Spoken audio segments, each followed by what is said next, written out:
صل عليك يا رسول الله وسلم عليك يا حبيب الله. ہے ان کو امت سے پیار کتنا، کرم ہے رحمت شعار کتنا.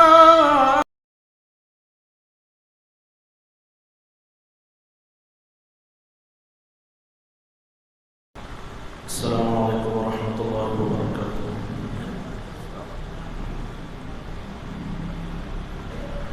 الحمد للہ رب العالمین والعاقبۃ للمتقین والصلاة والسلام علی سید الاشرف الانبیاء والمرسلین وعلى آلہ الطیبین الطاہرین وأصحابه أكرمين الأكرمين أجمعين. أما بعد، فقد قال الله تبارك وتعالى في شأن حبيبه، فقد قال الله تبارك وتعالى في القرآن المجيد والفرقان الحميد. فأعوذ بالله من الشيطان الرجيم، بسم الله الرحمن الرحيم. فإذا عزمت فتوكل على الله ان اللہ یحب المتوکلین. صدق اللہ العظیم. قال اللہ تبارک وتعالی فی شأن حبیبہ تعظیما وتکریما، ان اللہ وملائکتہ یصلون علی النبی یا ایہا الذین آمنوا صلوا علیہ وسلموا تسلیما. اللہم صلی وسلم وزد وبارک علی حبیبک سیدنا ونبینا مولانا محمد وعلی آلہ واصحابہ اجمعین. تمام حمد و تعریف اللہ رب العالمین کے لیے ہے جو ساری کائنات کا خالق و رازق ہے، اور لاکھوں کروڑ درود و سلام آقائے دو جہاں تاجدار مدینہ احمد مجتبی محمد مصطفیٰ صلی اللہ علیہ وسلم پر، جن کو اللہ رب العزت نے دونوں جہانوں کے لیے رحمت بنا کر بھیجا. حاضرین کرام، ابھی میں نے خطبے کے دوران قرآن مجید کی جس آیت مقدسہ کی تلاوت کرنے کا شرف حاصل کیا، اس میں اللہ تبارک و تعالیٰ کا ارشاد ہے کہ جب تم کسی کام کا عزم کرو، ارادہ کرو، تو اللہ تبارک و تعالیٰ کی ذات پر یقین کامل رکھو، اللہ تبارک و تعالیٰ کی ذات پر بھروسہ رکھو. بے شک اللہ تبارک و تعالیٰ بھروسہ رکھنے والوں کو، یقین کرنے والوں کو اللہ تبارک و تعالیٰ پسند فرماتے ہیں. حاضرین کرام، گزشتہ جمعہ آپ حضرات نے جن بدعقیدتوں کے تعلق سے سنا ہے، وہ تمام چیزیں انسان کے اندر اسی وقت پیدا ہوتی ہیں جب کہ اس کا ایمان کمزور ہو جائے اور اللہ تبارک و تعالیٰ کی ذات پر بھروسہ کرنے کے بجائے، اللہ کی ذات پر یقین کامل رکھنے کے بجائے جب بندہ کسی اور چیز پر بھروسہ کرتا ہے، کسی اور چیز پر یقین کرتا ہے، تو اس کا ایمان کمزور ہو جاتا ہے. چنانچہ اس آیت کریمہ میں یہی بتلایا گیا کہ جب تم کسی کام کا ارادہ کرو تو اللہ تبارک و تعالیٰ پر بھروسہ رکھو. اور مومن کی شان یہی ہے کہ وہ اپنے ہر معاملے میں اللہ تبارک و تعالیٰ پر بھروسہ رکھے. اور مفسرین کرام فرماتے ہیں کہ توکل کی دو قسمیں ہیں. ایک تو یہ کہ آدمی اپنی ذمہ داریوں کو ادا کرتا رہے اور اس کی تکمیل کے لیے اللہ تبارک و تعالیٰ کی ذات پر بھروسہ رکھے. اور دوسرا یہ کہ آدمی جو کام کرنے کی طاقت رکھتا ہو وہ کام کرے، اور جو کام کرنے کی طاقت نہیں رکھتا تو اس کی تکمیل کے لیے اللہ تبارک و تعالیٰ کی ذات پر بھروسہ رکھے. غرض یہ کہ حاضرین کرام مومن کا شیوہ یہی ہے کہ وہ اپنے ہر معاملے کو اللہ تبارک و تعالیٰ کے حوالے کر دے اور اللہ تبارک و تعالیٰ کی ذات پر یقین کامل رکھے، کیونکہ کوئی کام بھی بغیر مشیت خداوندی کے نہیں ہوتا، اللہ تبارک و تعالیٰ کے حکم کے بغیر کوئی کام نہیں ہوتا۔ اور جب بندے کے اندر توکل جیسی کیفیت پیدا ہو جاتی ہے، جب اللہ تبارک و تعالیٰ کی ذات پر بندہ یقین کامل رکھنے لگتا ہے، تو پھر اس کا مقام اس سے بڑھ کر اور کیا ہو سکتا ہے کہ اللہ تبارک و تعالیٰ نے اسے اپنا محبوب بنانے کا اعلان فرمایا ہے، اس کے اپنے مقرب ہونے کا اللہ تبارک و تعالیٰ نے قرآن مجید میں اعلان فرما دیا۔ اور ایک جگہ ارشاد ہوتا ہے کہ وَمَن يَتَوَکَّلْ عَلَى اللَّهِ فَهُوَ حَسْبُهُ، کہ جو اللہ تبارک و تعالیٰ کی ذات پر یقین کامل رکھتا ہے تو پھر اللہ تبارک و تعالیٰ اس کے لیے کافی ہے۔ تو غرض حاضرین کرام، خاصان خدا نے اپنی زندگیوں میں اس طرح کی بے حساب مثالیں قائم فرمائی ہیں جو اپنے آپ میں اپنی نظیر پیش کرتی ہے، جیسا کہ آپ نے حضرت ابراہیم خلیل اللہ علیہ السلام کے واقعات کو سنا ہے کہ جب آپ کو آتش نمرود میں ڈالا جا رہا تھا، اس کی تفصیل سے آپ حضرات بخوبی واقف ہے۔ چنانچہ اللہ تبارک و تعالیٰ کے حکم پر حضرت جبریل امین ابراہیم خلیل اللہ علیہ السلام کے پاس آتے ہیں اور عرض کرتے ہیں کہ کیا میں آپ کی کچھ مدد کر سکتا ہوں اس مصیبت کے وقت میں، کیا میں آپ کا کچھ تعاون کر سکتا ہوں؟ تو حضرت ابراہیم خلیل اللہ علیہ السلام کے یقین کامل کو دیکھیں کہ وہ کس طرح اللہ کی ذات پر یقین کیا کرتے تھے، اللہ تبارک و تعالیٰ کی ذات پر کس طرح بھروسہ کیا کرتے تھے۔ آپ نے ارشاد فرمایا کہ اے جبریل، مجھے اس ذات پر یقین کامل ہے جس نے مجھے اس میں بھیجنے کا انتظام کیا ہے، وہی میرا رب العالمین ہے جو مجھے یہاں سے نکالنے کا بھی راستہ عطا فرمائے گا اور اس میں میری مدد فرمائے گا۔ اے جبریل، مجھے تیری مدد کی کوئی ضرورت نہیں۔ جب حضرت ابراہیم خلیل اللہ علیہ السلام اپنے اس امتحان میں کامل ہوئے تو اللہ تبارک و تعالیٰ نے قرآن مجید میں فرمایا کہ وَإِبْرَاهِيمَ الَّذِي وَفَّى، کہ ابراہیم نے وفاداری کی ہے۔ ابراہیم وہ ہیں جو وفاداری کرتے ہیں، وفادار ہیں۔ حاضرین کرام، اللہ تبارک و تعالیٰ کو یہ بات ہرگز گوارا نہیں کہ اس کے بندے اس کے بجائے کسی اور چیز پر بھروسہ رکھیں، کسی اور چیز پر یقین کامل رکھیں۔ مثال کے طور پر آپ دیکھیں کہ جب حضرت موسیٰ علیہ السلام کو اللہ تبارک و تعالیٰ نے کوہ طور پر بلایا اور 40 دن کی میعاد پوری کرنے کے لیے کہا، تو حضرت موسیٰ علیہ السلام نے اپنی قوم کی رہبری کے لیے، اپنی قوم کی رہنمائی کے لیے آپ نے اپنے بھائی حضرت سیدنا ہارون علیہ السلام کا انتخاب فرمایا اور اپنی قوم کو ان کے سپرد کر دیا، ان کے حوالے کر دیا اور آپ کوہ طور پر چلے گئے۔ جب 40 دن کی میعاد پوری کرنے کے بعد واپس تشریف لائے تو کیا دیکھتے ہیں کہ آپ کی قوم گمراہ ہو چکی ہے اور سامری کے فتنے میں مبتلا ہو کر بچڑے کی پوجا میں مصروف ہو گئی ہے، گمراہی کے راستے پر چلی گئی ہے۔ حضرت موسیٰ علیہ السلام بارگاہ خداوندی سے رجوع ہوئے اور عرض گزار ہوئے کہ اے مولا، تو نے میری قوم کے ساتھ یہ کیا معاملہ فرمایا؟ تو اللہ تبارک و تعالیٰ نے ارشاد فرمایا کہ اے موسیٰ، تم نے ظاہراً ہی صحیح بھروسہ اپنے بھائی پر کیا ہے، اگر ہم پر بھروسہ کرتے تو اس طرح کی کیفیت اور اس طرح کے واقعات پیش نہ آتے اور تمہاری قوم کا اس طرح حال نہیں ہوتا۔ تو حاضرین کرام، اس سے معلوم ہوتا ہے کہ اللہ تبارک و تعالیٰ کی ذات کا یہ معاملہ ہے کہ اس کے بندے اس کے بجائے اگر کسی اور چیز پر بھروسہ کرتے ہیں تو اللہ تبارک و تعالیٰ کو یہ بات ہرگز گوارا نہیں ہے، اس بات کو اللہ تبارک و تعالیٰ ہرگز پسند نہیں فرماتے۔ اس لیے مومن کو چاہیے کہ اللہ تبارک و تعالیٰ کی ذات پر یقین کامل رکھتے ہوئے ہر معاملے معاملے کو اللہ کے حوالے کر دے، ہر چیز کو اللہ کے سپرد کر دے، اور ہر چیز میں اللہ تبارک و تعالیٰ کی ذات پر یقین کامل رکھے گا، تو پھر اللہ تبارک و تعالیٰ نہ صرف اس کے تمام معاملات میں خیر و برکت عطا فرمائے گا، بلکہ اللہ تبارک و تعالیٰ اسے درجوں بلندی عطا فرمائے گا، اس کی زندگی میں اللہ تبارک و تعالیٰ برکتیں عطا فرمائے گا۔ اس کو سمجھنے کے لیے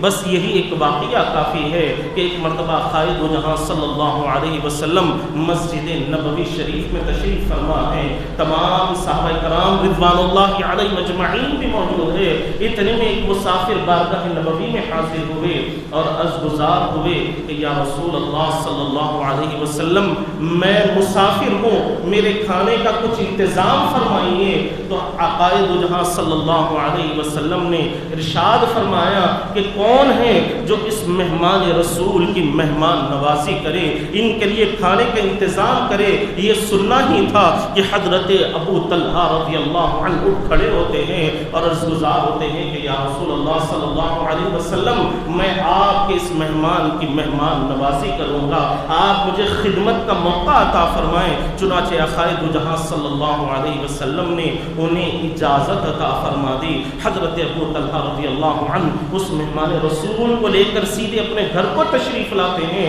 اور آ کر اپنی بیوی سے ارشاد فرماتے ہیں کہ گھر میں جو کچھ بھی ہو اس سے ان کے کھانے کا انتظام کرو، یہ آقائے دو جہاں صلی اللہ علیہ وسلم کے مہمان ہیں اور ان کی مہمان نوازی کرنا ہمارے لیے لازم ہے۔ چنانچہ سعادت مند بیوی عرض کرتی ہے کہ سرتاج گھر کے حالات سے آپ بخوبی واقف ہیں، گھر کی ساری کیفیات سے آپ باخبر ہیں، گھر میں ایک آدمی کے لیے کھانا موجود ہے اور میں نے سوچا تھا کہ بچوں کو تھوڑا تھوڑا کھلا کر انہیں بہلا پھسلا کر سلا دوں، لیکن یہ مہمان رسول ہے، ان کا ادب احترام کرنا ہمارے لیے ضروری ہے۔ آقائے دو جہاں صلی اللہ علیہ وسلم کی مہمان نوازی ہمارے لیے لازم ہے۔ چنانچہ سعادت مند بیوی عرض کرتی ہے کہ میں بچوں کو بہلا پھسلا کر سلا دوں گی اور دسترخوان بچھا دوں گی اور گھر میں جو کچھ بھی ہوگا لا کر رکھ دوں گی۔ تو حضرت ابو طلحہ رضی اللہ عنہ نے ارشاد فرمایا بالکل تم اسی طرح کرنا۔ جب اسی طرح دسترخوان بچھا دیا گیا، گھر میں جو کچھ تھا وہ مہمان رسول کے لیے لا کر رکھ دیا گیا، تو آپ نے اپنی بیوی سے ارشاد فرمایا کہ تم چراغ کو درست کرنے کے بہانے اسے گل کر دینا اور اس طرح مہمان سیراب ہو کر پیٹ بھر کر سیر ہو کر کھائے گا اور مہمان کے ساتھ بیٹھ کر کھانا کھانے کی اداکاری کرتا رہوں گا، کھانا کھانے کی اداکاری کرتا رہوں گا۔ چنانچہ حاضرین کرام اسی طرح سعادت مند بیوی نے عمل کیا۔ جب دسترخوان بچھا دیا گیا، مہمان کو دسترخوان پر بٹھا دیا گیا، تو بیوی نے چراغ کو درست کرنے کے بہانے اسے گل کر دیا اور حضرت ابو طلحہ رضی اللہ عنہ مہمان کے ساتھ بیٹھے ہوئے ہیں اور مہمان کی مہمان نوازی کر رہے ہیں اور ساتھ ہی ساتھ آپ کھانے کی اداکاری بھی کر رہے تھے۔ جب مہمان سیر ہو کر کھا کر وہاں سے فارغ ہو گئے اور رخصت ہو گئے، تو جو کچھ بھی کھانا بچا ہوا تھا، حضرت ابو طلحہ رضی اللہ عنہ کی بیوی اپنے دونوں بچوں کو لے کر بیٹھتی ہیں اور وہ کھانا کھلا دیتی ہیں۔ لیکن اللہ تبارک و تعالیٰ کی ذات پر یقین کامل رکھنے کا آپ انعام دیکھیں، اللہ کی ذات پر بھروسہ کرنے کا انعام دیکھیں کہ جب آپ کی بیوی دونوں بچوں کو کھانا کھلاتی ہے تو پھر بھی دسترخوان پر کھانا ویسے کا ویسا موجود ہوتا ہے، پھر دونوں میاں بیوی بھی بیٹھ کر خوب سیر ہو کر کھاتے ہیں، خوب پیٹ بھر کر کھاتے ہیں، اس کے بعد بھی کھانے کا کھانا دسترخوان پر جو کھانا موجود تھا وہ جوں کا توں موجود ہے، جیسے کا ویسا موجود ہے۔ اور بات یہیں تک ختم نہیں ہوئی، جب صبح کو حضرت ابو طلحہ رضی اللہ عنہ بارگاہ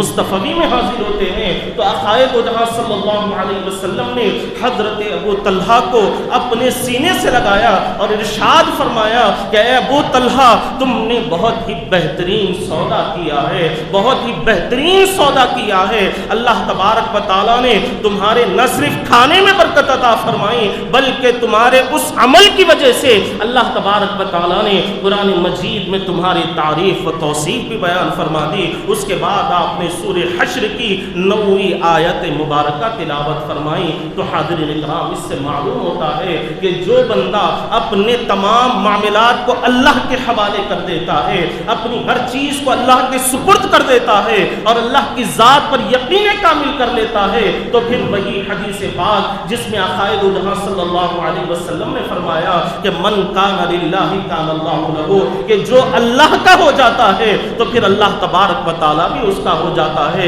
جب بندہ اپنے تمام معاملات کو اللہ کے حوالے کر دیتا ہے تو پھر اللہ تبارک و تعالیٰ اس طرح سے اس کے کام کو پورا فرما دیتے ہیں، اس طرح سے اس کے کام کو انجام دے دیتے ہیں کہ بندے کا وہم و گمان، اس کی سوچ وہاں تک پہنچ نہیں سکتی، اور اللہ تبارک و تعالیٰ اس کے تمام معاملات میں برکت عطا فرما دیتے ہیں۔ اور جب بندہ اس حدیث پاک پر عمل کرتا ہے کہ من کان للہ کان اللہ لہ، کہ جو اللہ تبارک و تعالیٰ کا ہو جاتا ہے تو پھر اللہ تبارک و تعالیٰ بھی اس کا ہو جاتا ہے۔ اس پر حضرت ابوبکر صدیق رضی اللہ عنہ فرماتے ہیں کہ جب بندہ اللہ کے کاموں میں لگ جاتا ہے تو پھر اللہ تبارک و تعالیٰ بھی اس کی ساری ضروریات کو پورا کرنے میں لگ جاتے ہیں، اس کی ساری ضروریات کو اس طرح پورا کرتے ہیں کہ بندے کی سوچ اور بندے کا وہم و گمان وہاں تک نہیں پہنچ سکتا۔ اور پھر حاضرین کرام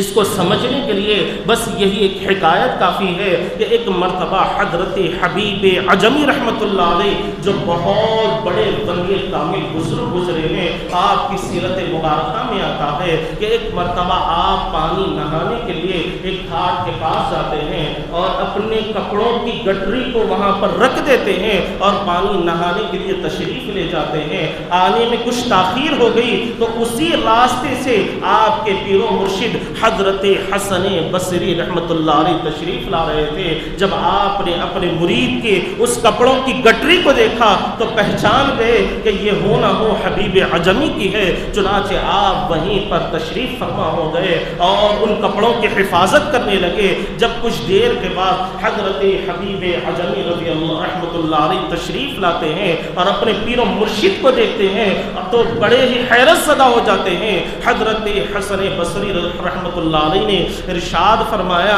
کہ اے حبیب، تم اپنی اس کپڑے کی گٹری کو کس کے بھروسے پر چھوڑ کر گئے تھے؟ تو حضرت حبیب عجمی عرض کرتے ہیں کہ میرے سیدی، میں اسی ذات کے بھروسے پر اس کپڑے کی گٹری کو چھوڑ کر گیا تھا جس نے آپ کو اس کی حفاظت پر مامور فرمایا ہے، جس نے آپ کو اس کی نگہبانی پر مامور فرمایا ہے۔ تو حاضرین کرام، یہ تمام باتیں ایمان پر مشتمل ہے، یہ ساری کی ساری باتیں ایمان پر مشتمل ہے، اور ہمارا تو یہی ایمان ہے کہ والقدر خیرہ وشرہ،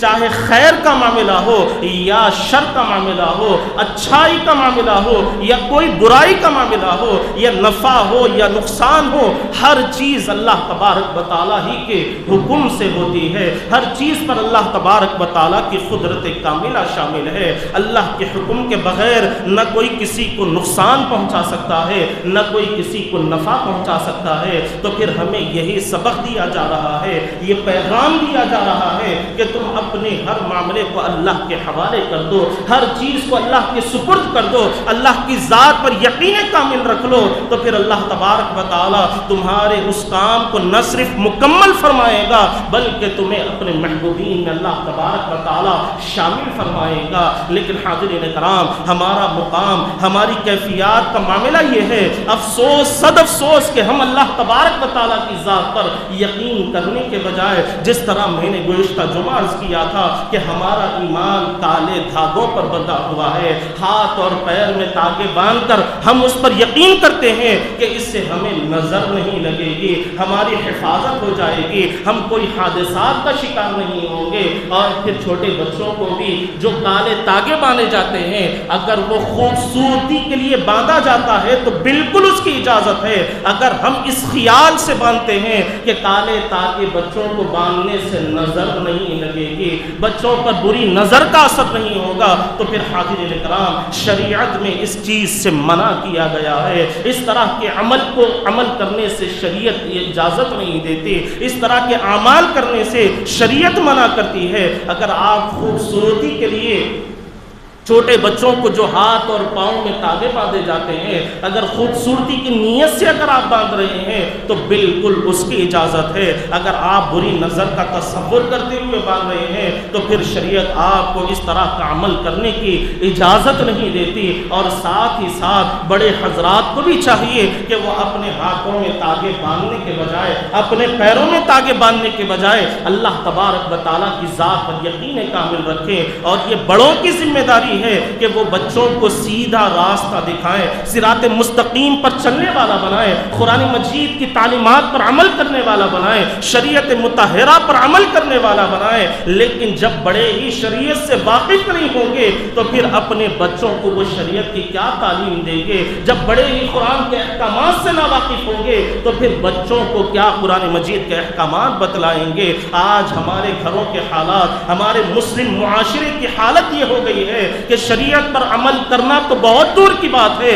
آج ہمارا یہ معاملہ ہے کہ مسلمانوں کو نہ شریعت کی پرواہ ہے، نہ اللہ کے احکامات کی پرواہ ہے، نہ حلال نہ حرام کسی چیز کی پرواہ نہیں ہے۔ اگر مسلمان کو کسی چیز کی پرواہ ہے تو وہ اپنی ضروریات کو پورا کرنے کی پرواہ ہے، چاہے وہ پھر حلال طریقے سے ہو یا حرام طریقے سے ہو، سیدھے راستے سے ہماری ضرورت پوری ہو یا غلط راستے سے ہماری ضروریات پوری ہو، ہر مسلمان کی آج کیفیت یہی ہے۔ حاضرین کرام، قرآن مجید اس لیے ہمیں بار بار پکار کر یہی کہہ رہا ہے کہ اے ایمان والو، تم پورے کے پورے اسلام میں داخل ہو جاؤ، شریعت مطہرہ پر عمل کرنے والے ہو جاؤ، اللہ کے احکامات پر چلنے والے ہو جاؤ۔ اور حاضرین کرام، ہم جن چیزوں پر بھروسہ کر رہے ہیں وہ تمام کی تمام چیزیں فنا ہونے والی ہے، دنیا کی تمام نعمتیں، دنیا کی تمام آرائشیں ختم ہونے والی ہے۔ اگر باقی رہنے والی کوئی ذات ہے تو وہ اللہ تبارک و تعالیٰ کی ذات ہے، اللہ رب العالمین کی ذات ہے۔ تو ہمیں چاہیے کہ باقی رہنے والی ذات پر یقین رکھیں، ہاتھوں میں تاگے باندھنے کے بجائے، پیروں میں تاگے باندھنے کے بجائے آپ آیت الکرسی کا ورد رکھیں گے تو ہر طرح کی مصیبتوں سے آپ کی حفاظت ہو جائے گی، ہر طرح کی پریشانیوں سے حفاظت ہو جائے گی، ہر طرح کے حادثات سے اللہ تبارک و تعالیٰ آپ کی حفاظت فرمائے گا۔ تو ہمیں چاہیے کہ ہم اپنے روز مرہ کے معمول میں یہ اپنا طریقہ بنا لیں کہ صبح گھر سے نکلنے سے پہلے ایک مرتبہ آیت الکرسی کی تلاوت کر لیں گے تو احادیث مبارکہ میں آتا ہے کہ شام ہونے تک اللہ تبارک و تعالیٰ اس بندے کی حفاظت فرماتا ہے۔ اگر کوئی بندہ شام میں آیت الکرسی پڑھ لیتا ہے تو صبح ہونے تک اللہ تبارک و تعالیٰ اس کی حفاظت فرماتا ہے۔ تو حاضرین کرام، یہ طریقہ، یہ عمل آقائے دو جہاں صلی اللہ علیہ وسلم کا ہے، اور یہی تعلیمات آقائے دو جہاں صلی اللہ علیہ وسلم نے ہمیں عطا فرمائی ہے۔ تو ہمیں چاہیے کہ ہم فانی چیزوں پر بھروسہ کرنے کے بجائے اللہ تبارک و تعالیٰ کی ذات پر یقین کامل رکھیں گے، اور جو تعلیمات آقائے دو جہاں صلی اللہ علیہ وسلم نے ہمیں عطا فرمائی ہے اگر ہم اس پر عمل کریں گے تو اس کی برکت سے اللہ تبارک و تعالیٰ ہماری زندگی کو کامیاب فرمائے گا، اور اسی کی برکت سے اللہ تبارک و تعالیٰ ہماری آنے والی نسلوں کی زندگیوں میں بھی برکت عطا فرمائے گا۔ اگر ہم اللہ کی ذات پر بھروسہ کرنے کے بجائے کوئی اور چیز پر بھروسہ کریں گے تو پھر حاضرین کرام، ہم مصیبتوں کا بھی شکار ہوں گے، حادثات کا بھی شکار ہوں گے، بیماریوں کا بھی شکار ہوں گے۔ اگر کالے دھاگے پر آپ کا یقین ہوگا، نیمبوؤں پر آپ کا یقین ہوگا، بلی کے راستہ کاٹنے پر آپ کا یقین ہوگا تو یقیناً آپ کو نقصان اٹھانا پڑے گا، اس لیے کہ جس رب العالمین نے آپ کو پیدا فرمایا ہے، ساری کائنات کو پیدا فرمایا ہے، اس پر بھروسہ کرنے کے بجائے آپ کسی اور پر بھروسہ کر رہے ہیں تو یہ بات اللہ تبارک و تعالیٰ کو ہرگز گوارا نہیں، اور اس بات کو اللہ تبارک و تعالیٰ ہرگز پسند نہیں فرماتے کہ اس کا بندہ بجائے اس پر بھروسہ کرنے کے کسی اور پر بھروسہ کرتا ہے، کوئی اور چیز پر بھروسہ کرتا ہے۔ تو اللہ تبارک و تعالیٰ اس طریقے کے کوئی عمل کو پسند نہیں فرماتا۔ تو اسی لیے قرآن مجید میں اللہ تبارک و تعالیٰ کا ارشاد ہے کہ فَإِذَا عَزَمْتَ فَتَوَكَّلْ عَلَى اللَّهِ، کہ جب تم کسی کام کا ارادہ کرو، عزم کرو، تو اللہ تبارک و تعالیٰ کی ذات پر یقین کامل رکھو۔ کیوں؟ ان اللہ یحب المتوکلین، کہ بے شک اللہ تبارک و تعالیٰ یقین کرنے والوں کو پسند فرماتا ہے، بھروسہ کرنے والوں کو اللہ تبارک و تعالیٰ اپنے محبوبین میں شامل فرماتا ہے۔ تو حاضرین کرام، تمام باتوں کا خلاصہ کلام یہی ہے کہ ہم اپنے ہر معاملے میں اللہ تبارک و تعالیٰ کی ذات پر یقین کامل رکھیں، ہر کام کریں، لیکن اس کام کے انجام کے لیے، اس کی تکمیل کے لیے اللہ تبارک و تعالیٰ کی ذات پر یقین کامل رکھیں۔ تو یہی مومن کا شیوا ہے اور یہی عمل مسلمان کا ہونا چاہیے، یہی تعلیمات آقائے دو جہاں صلی اللہ علیہ وسلم نے ہمیں عطا فرمائی ہے۔ آخر میں دعا ہے کہ جو کچھ کہا گیا، جو کچھ سنا گیا، اس پر اللہ تبارک و تعالیٰ ہم تمام کو عمل کرنے کی توفیق عطا فرمائے اور ہمیں کامل طور پر اللہ تبارک و تعالیٰ ایمان کی دولت نصیب فرمائے اور آقائے دو جہاں صلی اللہ علیہ وسلم کی تعلیمات پر عمل کرنے کی توفیق عطا فرمائے۔ وآخر دعوانا ان الحمد للہ رب العالمین۔ نہ ان کے جیسا سخی ہے کوئی، نہ ان کے جیسا غنی ہے کوئی، وہ بے نواؤں کو ہر جگہ سے، وہ بے نواؤں کو ہر جگہ سے نوازتے ہیں، بولا بولا کر